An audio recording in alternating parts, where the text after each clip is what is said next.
Hey guys, so welcome to the JB's Nature Walk episode.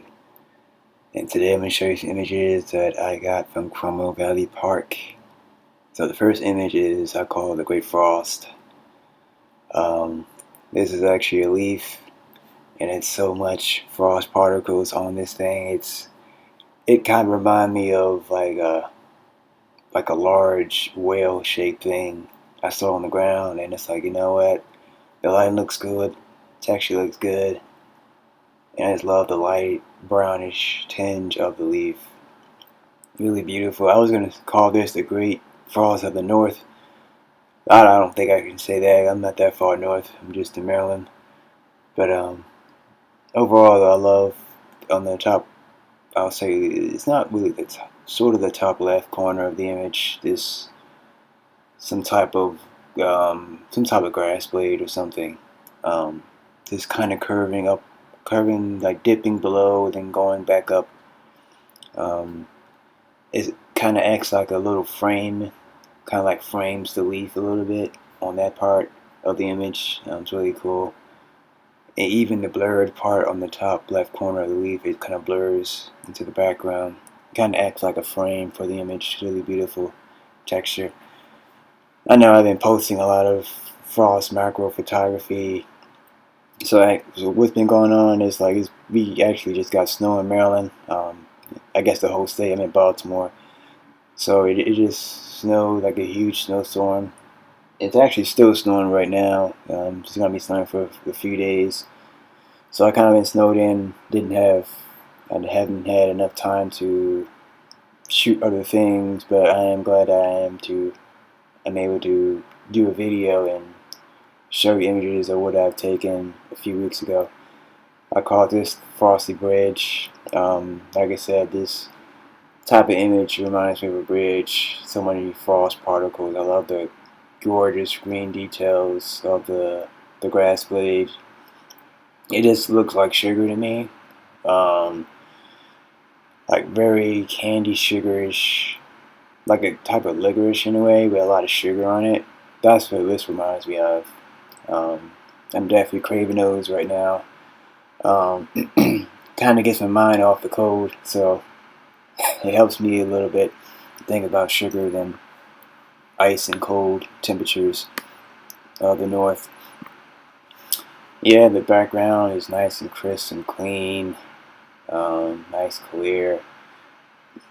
You can tell that the background is quite busy, but like I said, it's really about having that razor sharp focus on the subject and just using the camera settings to create that clear background.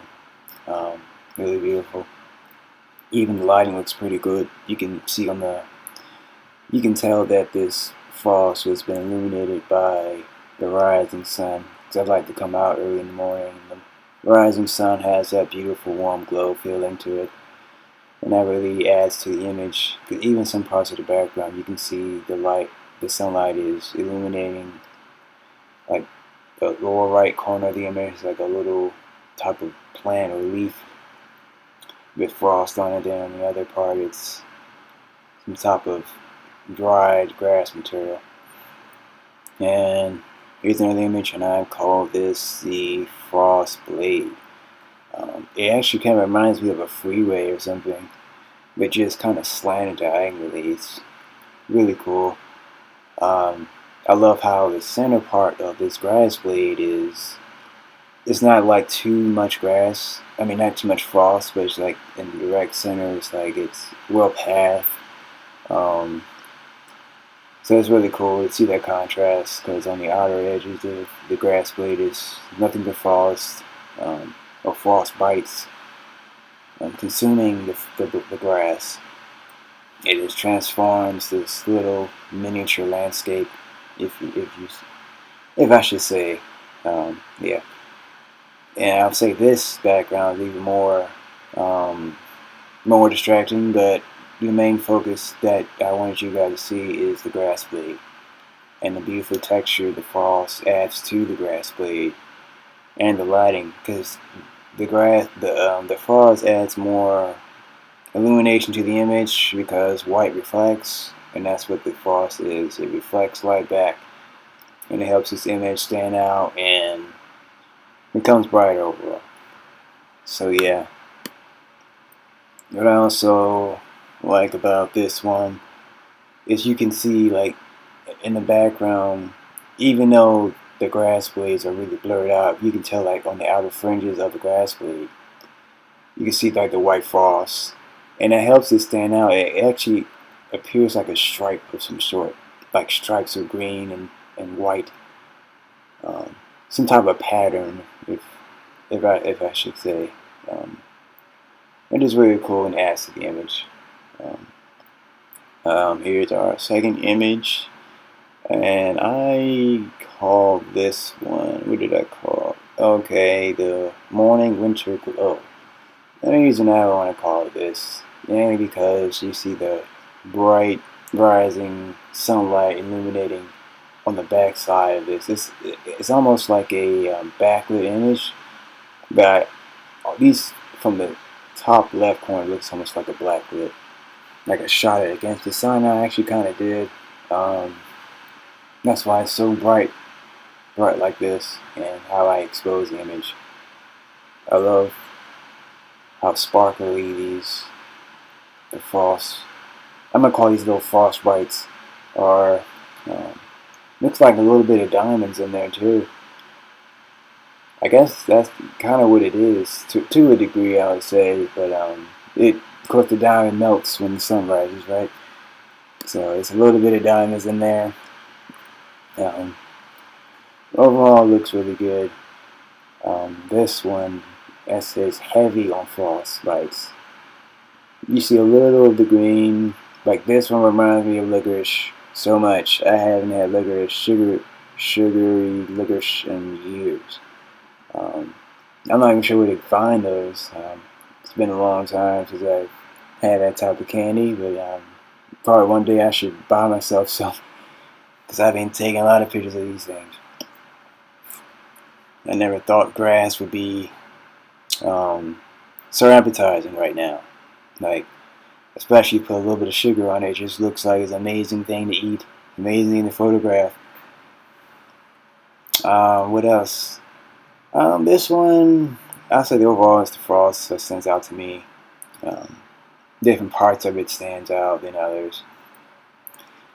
So I have a nice overhead shot of the ground frost. I like to call this. What I mainly love about this image is the gorgeous natural sunlight color on the center of this image on the ground. It's really beautiful. You can tell that I shot this either early morning, late in the evening, just by the warm glow of the ground being illuminated by the sun. It's really beautiful. And I feel like this golden brownish color adds to the photograph. It makes it, if I didn't shoot this early in the morning with that warm glow, I don't think this image would look like this. It adds some nice contrast. Adds more color, I'll say, to the image. The beautiful warm glow kind of contrasts with the frost bites on the grass blade, so it's really, really cool. Yeah, and then you can see like little dark holes of the earth. Yeah, the frozen ground is. It was really bending down, capturing this was not the most pleasant thing, but in terms of looking at the photographs, I am glad I did that. I think I spent like a couple hours just capturing the frost on the ground. I barely took like a few steps away from my car and just photographed what I found was interesting. So next time, hopefully I come out, I will do a little bit more walking. I know it's super cold, it's winter time, but definitely want to like do just a little bit more exploring and see what else I can capture and photograph. Hopefully some moving subjects in the future. I mean, it's February now, so spring is not too far. It's like a month away from now, so yeah, I'm gonna be patient. Alright, so this one is frost and dry earth. The soil reminds me of like almost a sandy type of soil, but it's not sandy at all. It just looks like it is because the earth is really dry, really hard to the touch and cold, super cold. So yeah. Um, what else? The little, I like to call the grass blades the pine trees in a way.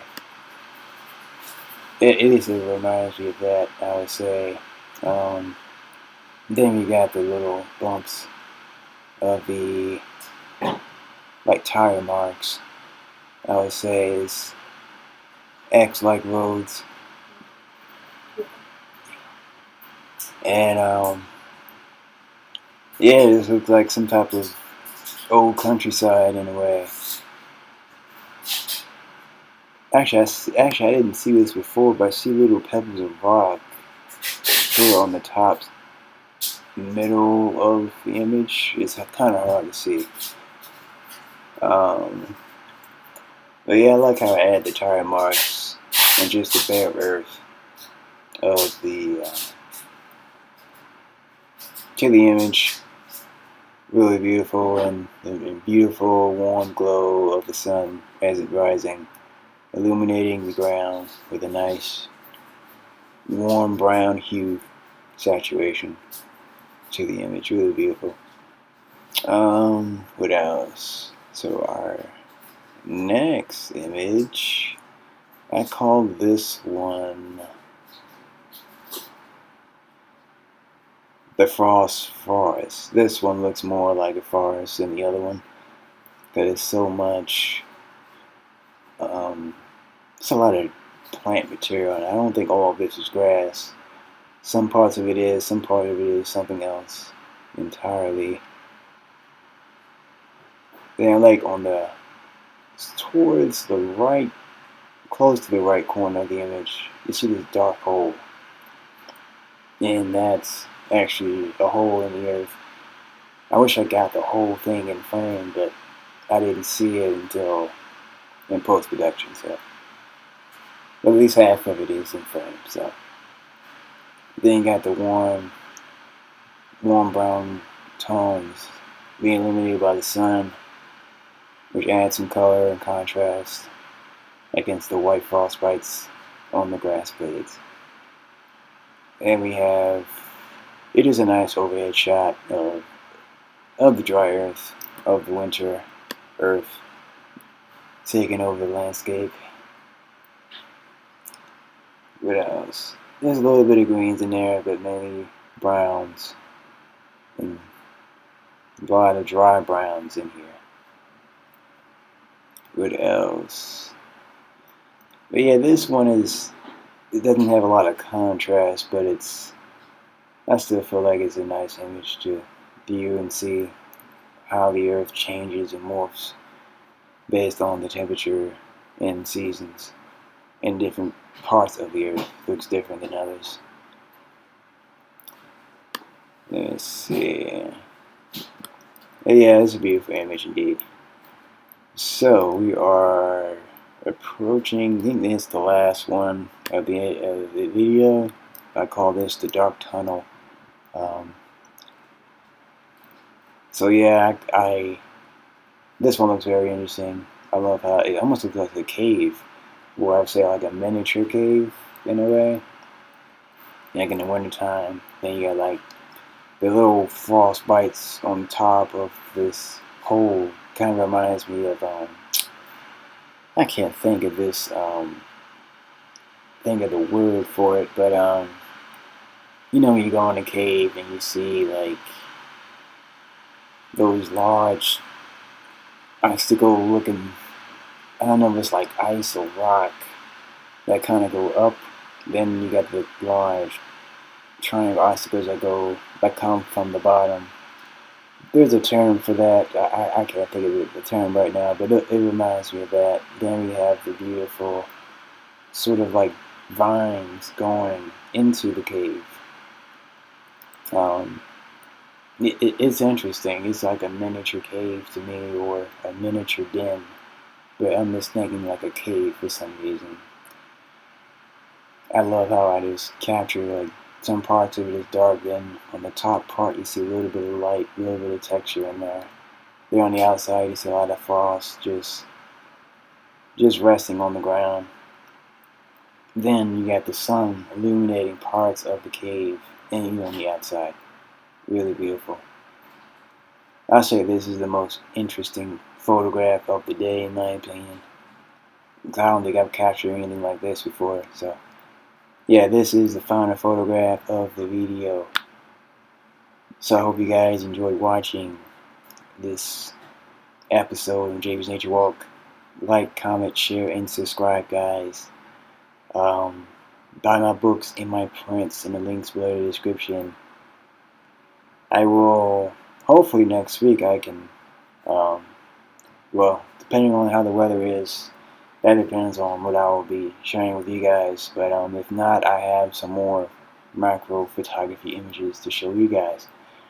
So hope you guys enjoyed watching, and I will see you next week. And we'll see how that goes. And yeah, alright, see you guys later.